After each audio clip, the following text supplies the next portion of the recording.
Anh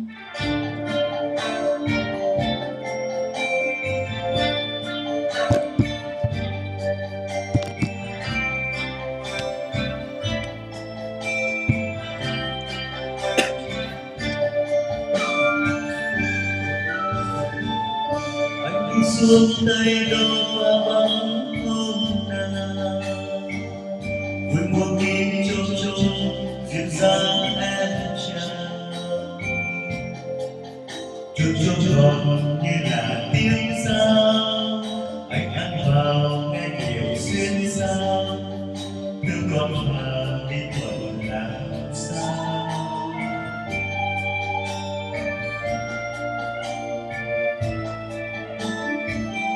Có em ban chôn chôn nhan sắc hoa hồng, anh đây không đơn côi muốn quen rồi, chúc chúc lòng muôn tình nhớ đôi, câu em mời tươi hồng cánh môi lên lối và đi quanh mà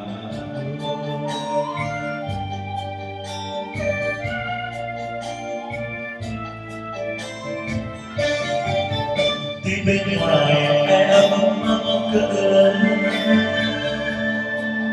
nhưng trong lòng như đang ngân mò, chốt chốt mùa sao chỉ anh nhớ, anh đâu chờ cho nàng làm dâu.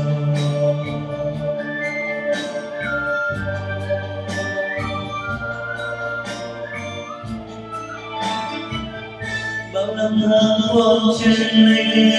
thăm em, sao không thấy chốt chốt em gái chưa quen.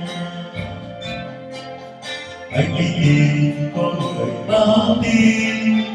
chốt chốt người bây giờ vắng tay, em qua và theo chiều về.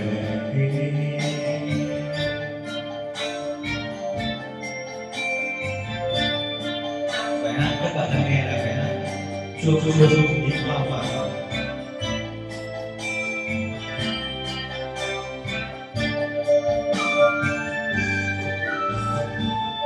anh đi xuống tây lô mang ấm hôm nào, vui một tí trông trông duyên dáng em chào, trông trông còn như là tiếng sao anh ăn vào nghe nhiều xuyên sao, thương con và đi thuận làm sao.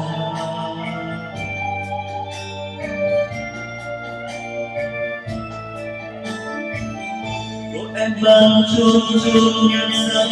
hoa hồng, anh đây luôn đơn côi nên muốn quen người,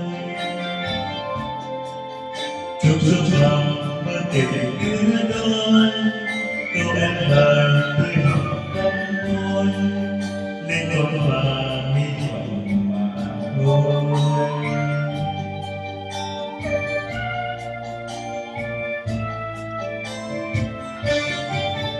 Thì bên ngoài em mắt cỡ lớn, nhưng trong lòng như đã ngân mò,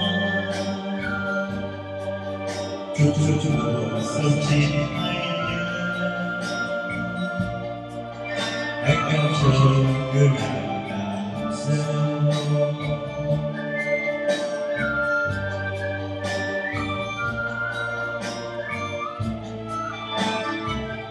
Bao năm tháng con trên này ghé thăm em,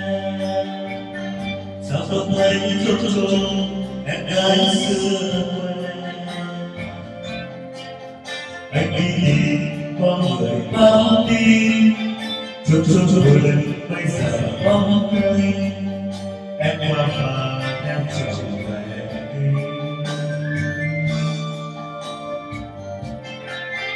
Chúc chúc vườn bây giờ bóng cây, em qua và em trở